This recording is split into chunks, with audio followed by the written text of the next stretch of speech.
Let us come boldly. தைரியமாய் சேர கடவோம்.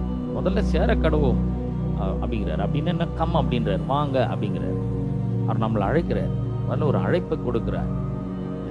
இவ்வளவு பரிசுத்தமான ஒரு தேவன், சர்வ வல்லமுள்ள தேவன், அவர் நம்மளை பார்த்து சொல்றாரு, நீங்க வாங்க, என்கிட்ட வாங்க. ஒருவேளை நீங்க வாழ்க்கையில பயம், சோர்வு, மனக்கலக்கம், அதைரியம், அவிசுவாசம், அவநம்பிக்கை, இது போன்ற சூழ்நிலைகள்ல இருக்கீங்களா? வியாதியில் இருக்கீங்களா? பலவீனத்தில் இருக்கீங்களா? ஒரு பெரிய மன சோர்வுல இருக்கீங்களா? ஆங்ஸைட்டி இருக்கா? ஒரீஸ் இருக்கா? டிப்ரெஷன் இருக்கா? He says come அப்படிங்கிற. வரும்போது எப்படி வரணும்னா போல்டா வாங்க அப்படிங்கிற. தைரியமாய் சேர கடவோம். தைரியமா விடுதலையோடு, எங்க நம்மள புறம்பே தள்ளிடுவாரோன்ற அந்த பயம் இல்லாம, நம்மள வேணான்னு சொல்லிடுவாரோன்ற பயம் இல்லாம அவர் சொல்றாரு, தைரியமா வாங்க அப்படிங்கிறாரு. பழைய உடன்படிக்கையின் கீழே வெறும் பிரதான ஆசாரியர் மட்டும்தான் வருஷத்துக்கு ஒரு முறை மட்டும்தான் உள்ள பிரவேசிக்க முடியும்.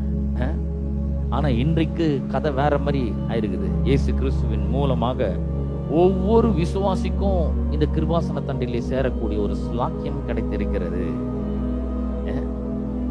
ஏன் தைரியமா சேர கடவுன்னு சொல்றாரு?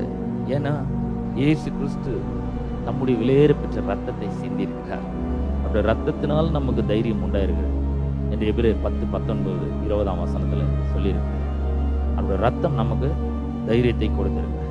ரத்தம் சிந்திருக்கிறாருன்னா என்ன அர்த்தம்? இயேசு நம்முடைய பாவங்களுக்கான பரிகாரத்தை முற்றிலுமாக செலுத்தி இருக்கிறார். எல்லாம் செலுத்தி முடிக்க வேண்டிய எல்லாவற்றையும் அவர் செலுத்தி முடித்திருக்கிறார். Jesus paid for our sins completely.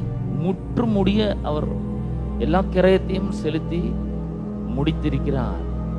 அதனால நம்ம தைரியமா போக முடியும்.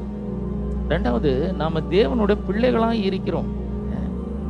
தேவனுடைய பிள்ளைகளா இருக்கிறதுனால நம்ம தைரியமா போலாம். வேலைக்காரன் தான் பயப்படணும், பயப்பட வேண்டிய அவசியம் இல்லை. அதனால தைரியமா போகலாம்.